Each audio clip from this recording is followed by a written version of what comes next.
আসসালামু আলাইকুম ভিউয়ার্স, আপনারা দেখো আমার আজকে যে কারিটা আমি বানাইছি, তো এখানে আমার রাইস আছে, প্লেন রাইস। তো এটা আমরা দেশে এটা এরকম ফাঙ্গাস মাছ। তো ফাঙ্গাস মাছ বানাইছি আজকে আমি কারিটা, আপনারা কিলা লাগবো।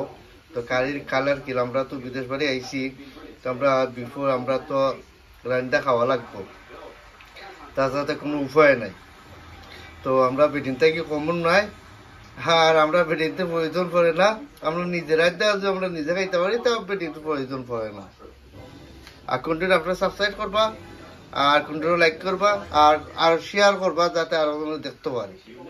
ওকে, আর আপনারা ভালো থাকবা, সুস্থ থাকবা, আর কন্টিনিউ দেওয়া আমার খারি অনেক খারি উতরাইরো গেল মাঝে গালিক দিছি, আপনারা বলতেন কিতা কিতা দিছি, গালিক দিছি, তেল দিছি, এরপরে কাঁচামরিচ দিছি, টমাটো দিছি, আনিয়ন দিছি, ইত্যাদি, আরো মানে করিয়েন্ডার দিছি, অ্যাড করছি। আর এখানে তো আমার ফাঙ্গাস মাছ ছাড়ছি, ইনশাল্লাহ দেখা যাক কারি উতরাইলে বাদে কি পরিমাণ দেখা যাইব, কত সুন্দর কারি।